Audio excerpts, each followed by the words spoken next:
we'd like to welcome you to our presentation on VisualEHR, showing how you care. We will be walking through some background, introductory background to the product that will be offered by Dr. Cole Marov, Cole, and then we will proceed with demoing the product. This will be at a high level. We're estimating probably half an hour, no more than that, so there will be time after that. That includes Q&A. Now, if the Q&A runs a bit longer, maybe it's run longer than 30 minutes, but there still will be plenty of time for Jerry to get in anything that he wants to put in. Please, John, take your time, buddy. Okay. Yeah, well, we prepared it based on a half an hour. There isn't that much to show, you know, so. Okay, so this presentation will answer the questions: what is VisualEHR and why is it valuable? It's organized into three sections. First of all, the background and context offered by Dr. Marov, roughly 7 minutes. Demo of VEHR 1.1, JG Purdy with my assistant, Yvonne Vernell. She will be driving. I put it at 10 minutes, is probably more like 20, something like that, 15. And then number 3 will be the Q&A for everyone. So background and context, I'll turn the floor over to Cole, and you can explain the two questions. What is VisualEHR and why is it valuable? Great, and just want to make sure first, you guys hear me okay? Yes, sir. Great. All right, so my name's Cole. I'm a family physician in Nebraska. And to talk about VisualEHR and the value that we see with what we're developing, I actually want to kind of backtrack and provide context and actually really just motivation, I think, is so you can see why we're doing what we're doing, and hopefully that will inspire kind of more thoughts and development down this track. So basically, so I went to medical school, not out of any medical background. I was actually gonna do physics, or I did physics undergrad and was gonna go into engineering, kind of redirected myself and ended up in med school. As I entered the clinical phase of training, where you actually see patients in the real world and in hospitals and clinics, I had a nice opportunity to have a diverse training landscape. I was both in university hospitals where they had Epic for their electronic record system. I trained at a VA hospital that had, of course, CPRS, if you're familiar. And then later on, a couple of years into training, I even landed in a location that was still doing paper charting. So early on, I really had that kind of, at least a personal feeling that, you know, Epic had at least 20 years of programming advance over CPRS, which was, of course, one of the at least earliest widespread systems throughout the US. But there was really a lot of similarities. There was kind of this core foundation that was the same. And as I've gone through this project, really understood that the terminology really should be that all the systems we currently have, whether that's Epic or CPRS or OpenEMR even, all of our systems to date have really been developed under a source-based data platform. And I'll touch on that more, but enough to say that I've saw those similarities and kind of started developing a wonder of why is it this way, and is it the best way of doing things? And then, as I mentioned, I had actually the opportunity, and I'm glad that I had the opportunity to experience a system that was still doing paper charting, which was where I really did start to kind of congeal the ideas that, you know, really everything we have today is what it is because we originated in a paper charting landscape, which is very much natural, of course. So along the way, though, as I was proceeding through training, again, I'd been kind of asking myself, why does it feel hard to find the information that I need when I'm trying to, you know, make a decision or understand what a patient is dealing with?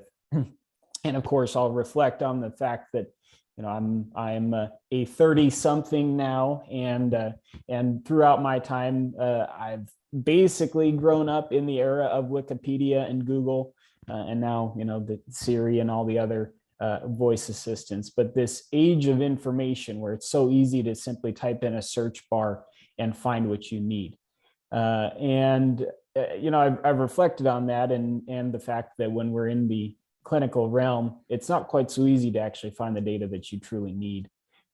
So what we really have right now is all these systems, from OpenEMR to CPRS to Cerner to Epic. Everything really is a data storage type by source, which in practice means tabs. We have data stored in different tabs, which is logical. It's a logical way to store things. But when we think about how do you actually find meaning when you're talking about a patient's experience or their problems, what you really want to know is the patient's story. And in medical training, we talk about the fact that if you really want to find a patient's diagnosis, you have to find their story, because about 80% of the time, the answer is in the story, or what we call the history. And the rest then comes from examination and testing. So the question logically is, how do we tell stories? And at the most basic level, a story is told in time. Things happen one after another over time. You can categorize elements within that story if you would like, and if it helps, but you can't leave the storyline entirely. Things happen over time. And so as I've come to learn, others have realized this, and have put together some foundational ideas around how do we keep information time-based. And so I've started to come together, or had come together, with this idea of let's keep information time-based in what we might call a timeline, rather than source-basing our data within a tabular storage framework.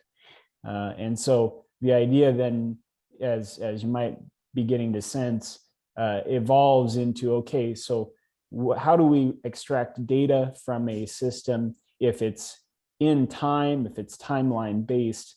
That data extraction reflects much more our natural storytelling and story hearing abilities. So I will just say, and offline, I could certainly share some of these if you've not seen them previously, but there's others who've worked in this area. There was work in the 90s on an academic project called Lifelines that very much reflects a lot of the elements that we've included in our development project.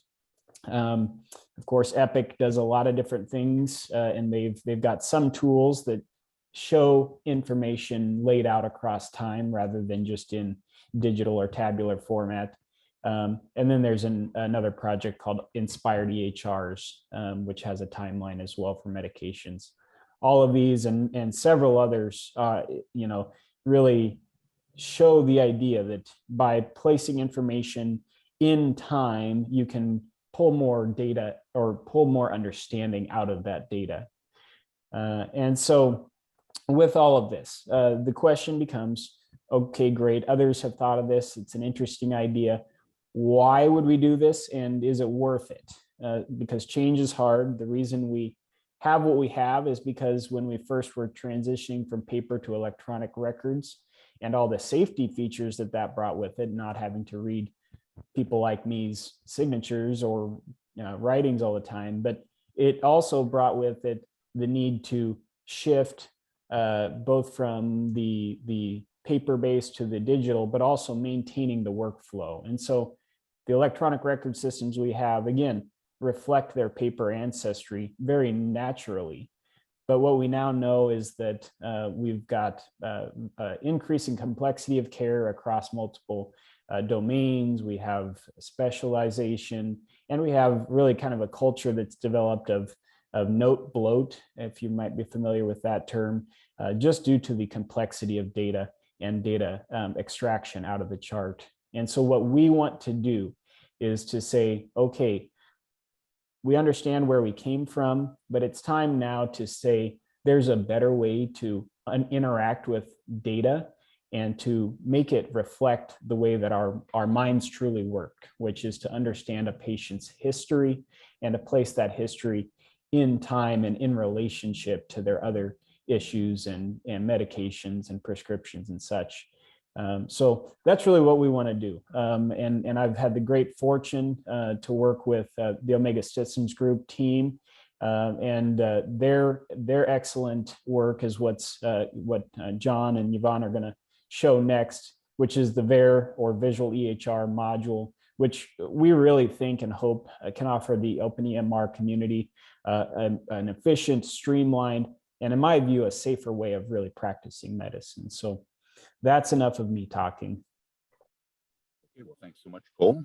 Excellent introduction. I'll proceed to the next section.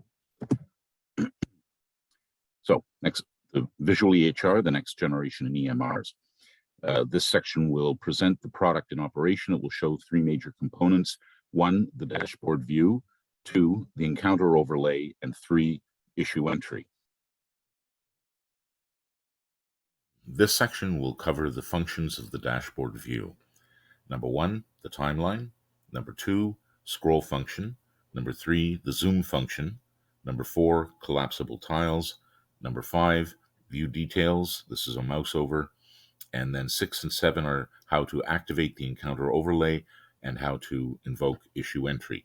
I will speak to the encounter overlay and the issue entry in subsequent sections. So I will stop sharing and switch over to Yvonne.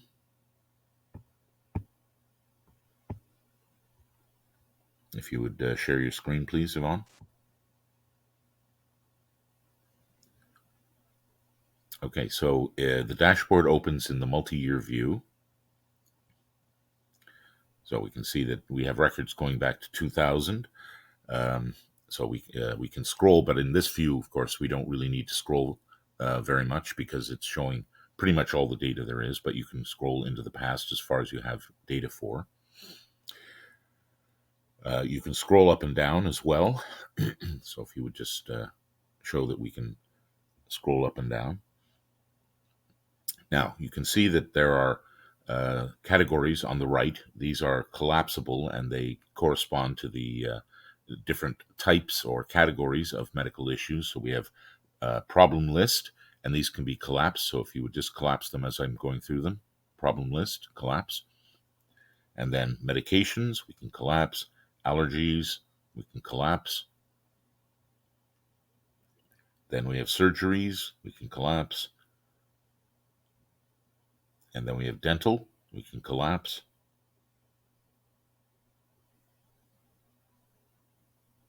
And then finally we have medical devices, and then we have labs and vitals. Now these are displayed differently, of course, from issues because they are tabular, numerical data, and so they're not we can't display those as a graphic. But these, of course, are taken during an encounter and are mapped onto encounters which show on the timeline. So if you could collapse those and go back to the medical issues. Yeah, and here we see, let's just show that now. We can see the button to the lower right. There we have the ability to invoke the encounter overlay and to enter medical issues.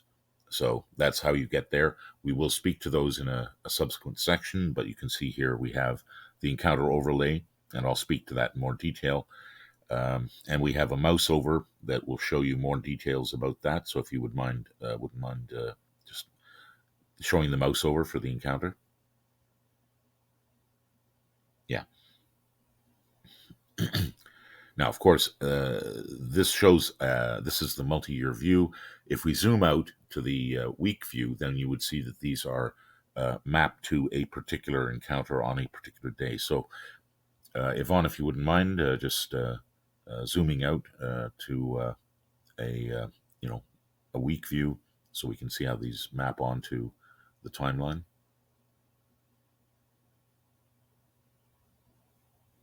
There we go. Right. And if you wouldn't mind just expanding out, say, the problem list so that we can see that as well. Right. So these are mapped onto particular encounters, and we can see here that we can show the date of the encounter, the provider ID, and other information of that type.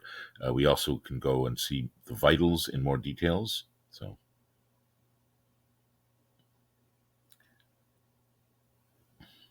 right. And we can show lab tests as well in more detail from this pop-up form. Okay, Yvonne, let's proceed to the issues entry. So if you can go to the floating button and bring up the issues entry. So a pop-up modal, and you can see across the top, we have the tabs for the 6 conditions. And these, of course, as you know, similar again, it's really all identical to OpenEMR in terms of the information it collects. So it collects slightly different information, like for the devices, it has a UDI, which obviously is not relevant to an issue or a medication, a few things like that, but that's basically what it does. So let's go to problems, and let's do an ICD-10 search. And I don't know, malaria seems to be a popular one. It's not that popular really, but you know what I mean. Oh, right.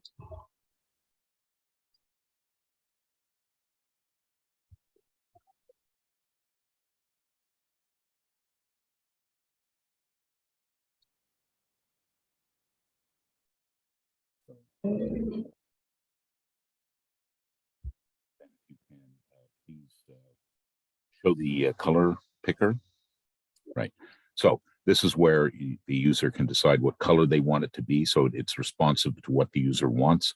You know, depending on what that is, what is meaningful to the user. You know, and then we have a small number of mandatory fields, which are again similar to OpenEMR. So date of onset.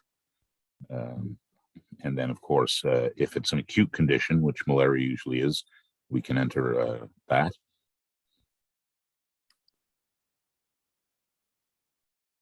Good. And then we can save that. You can see we get a message, which is that we overlooked something. Yeah. Yep. Very good. And there we are. Okay, Ron. So that is the demo of the product. I will, if you can stop sharing, and I will go back to sharing.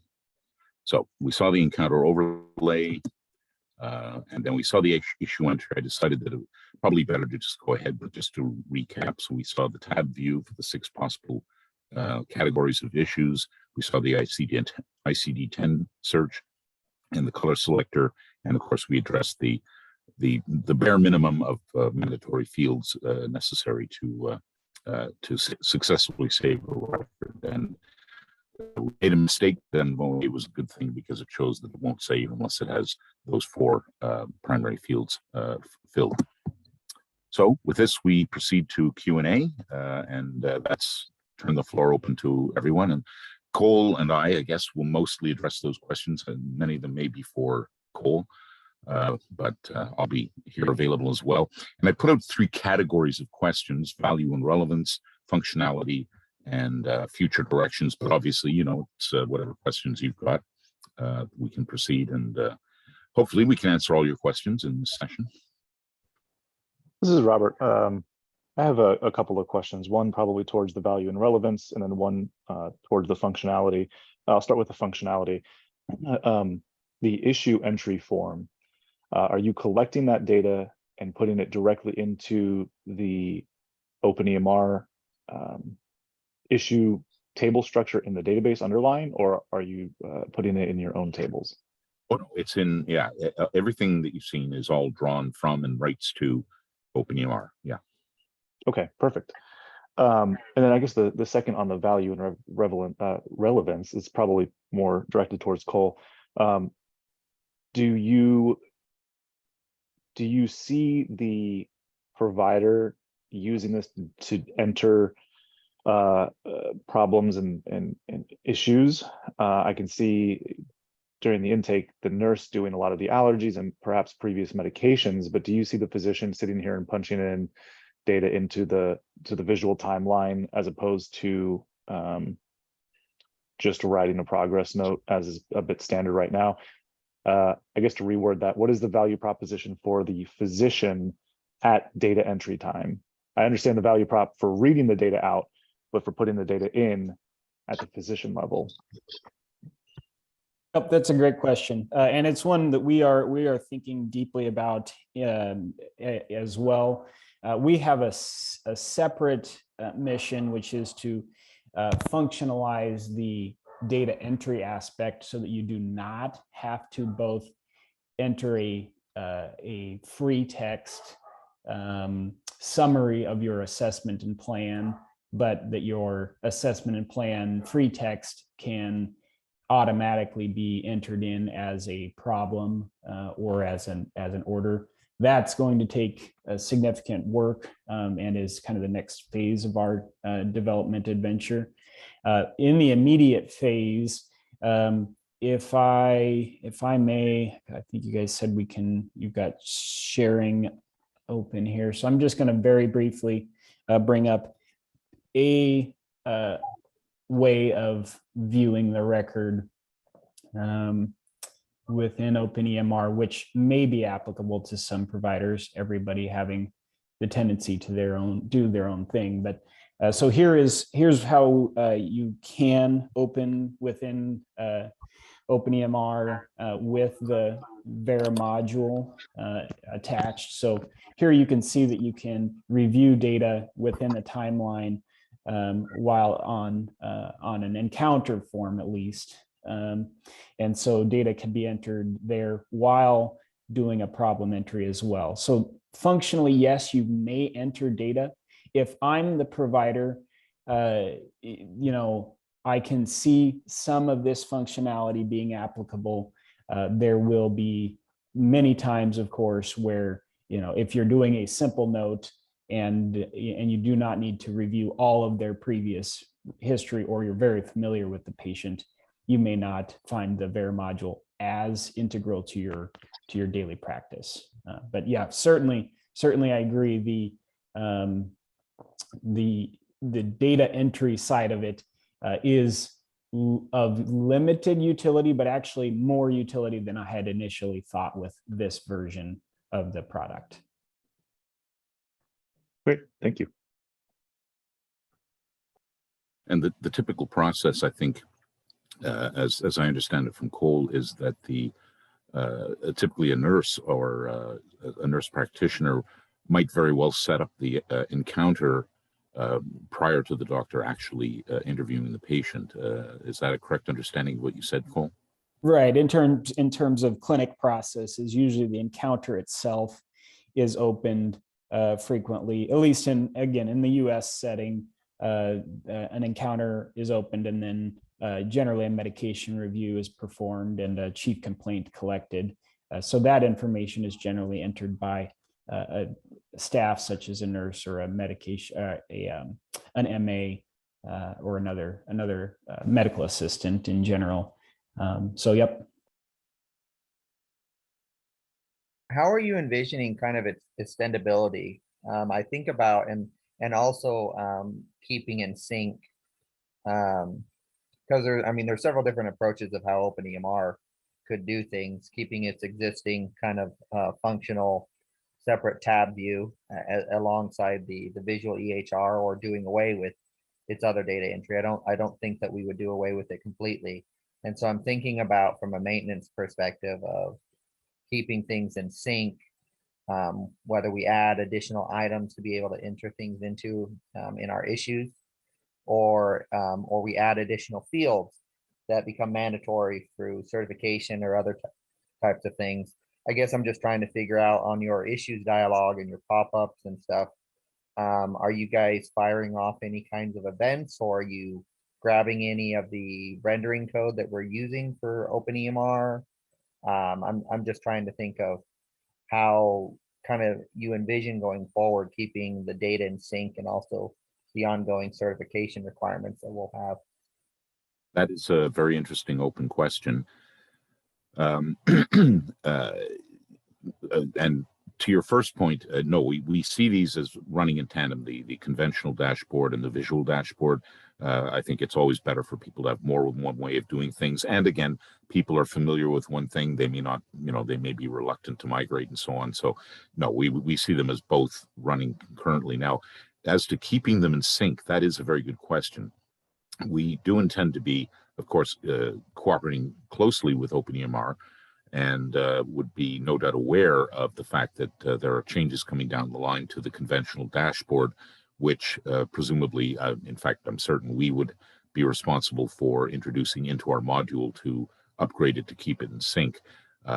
Short of that, I don't think there's sort of any exactly automatic way to do that.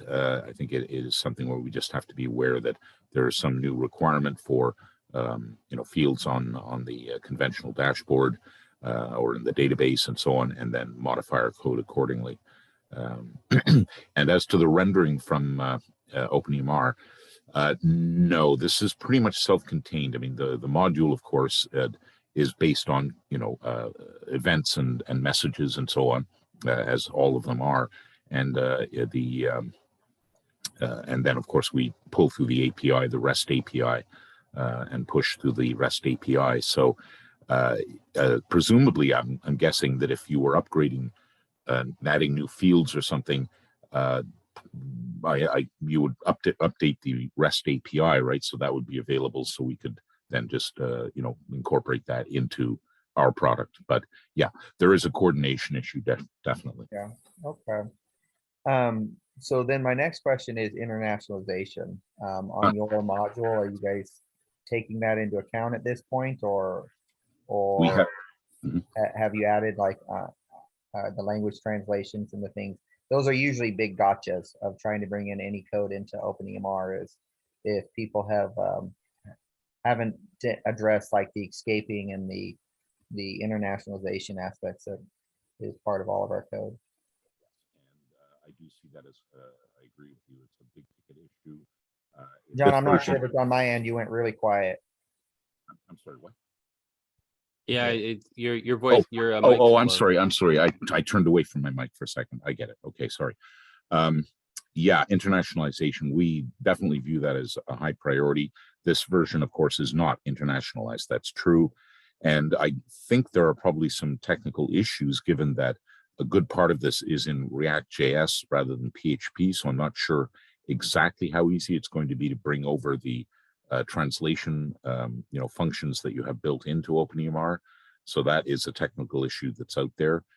We're hoping that maybe we can even work in association with some of the people at OpenEMR to figure out how best to do that. But we are interested in targeting international markets and getting out to everyone, and internationalization is a standard for OpenEMR. So we are aware of that, but this current version is not internationalized. Thank you. Yeah, these are just kind of the probing technical questions that I have. Sure, and that's But very overall, good. I like the features. I mean, I like the visual display, right? I had a question on just so if somebody makes a new issue via the kind of the original way with OpenEMR on the issue screen, does it not show up on that, or does it not work? Because there's obviously fields that are missing potentially. Yeah, we in fact have tested that. The way it works is it will show up, yes, definitely. However, because there is no color picker in the conventional dashboard, we decided that they would be colored a kind of light gray, so that they will be there, they will be present, and whatever information was entered through the conventional encounter will be included. I mean, it's in the database, but I mean, it will be, what we display will be displayed, and that issue will be displayed. but it will not be color coded. Have you given thought in a future version of setting some defaults based upon the issue type? However, this it's technically a bit challenging, and we aren't sure even if there's any kind of I don't know, like a national or international standard. We've thought about more serious conditions maybe being red and less serious ones being blue, that kind of color scheme. But so we've thought about that, but we haven't really gone into it in depth and how exactly we would color code those, as some sort of standard schema. If I could make a suggestion, sorry, go ahead. No, go ahead. Go ahead. If I could make a suggestion, I would try and follow the pattern that we do with the calendar. Let the clinic decide what colors they want. Oh, yes. Okay. Right. Say, this is my type, and let them choose what color corresponds to each type. So, Okay. One feature that I have entertained and have discussed some with the team, but would again require some work, would be to have the coordination fall under essentially the ICD-10 coding system. Wouldn't be perfectly categorized, but it would be a more logical and less variable approach, but certainly other ways to do it. Well, unless there are other questions, I can say that the demo is complete. I hope this was informative and useful to you, and we look forward to collaborating with OpenEMR on, getting this product. I have one other question as a clarification to what he said, because you didn't really answer it directly. So in your plugin or whatever it is, there are no new tables at all, and there are no new table fields being introduced. It's off of all existing tables in OpenEMR, or did you create any new tables? Certainly no new tables. Gee, and I wish Kofi was here, because he's a little more up on the nitty gritty. Stanley is here, and he might answer that. Stanley, do you know, did we actually create any new fields? I know there are no new tables, but I'm sorry, I don't quite recall whether we did or did not add a couple of fields. Stanley, are you there? Hello, please can Yes. you repeat that? Okay, so the question is, did we add any new tables or fields in support of what we're doing with VisualEHR? I'm quite certain we did not add new tables. That would have required extensions to the API, and I'm also pretty sure we did not add any new fields, but I just want to be clear about that. Yes, we didn't add any tables or fields. Okay. We used the default tables and fields. So. Great. Yeah, that's what I thought. Okay. Does that answer your question, David? Yes. Okay. Great.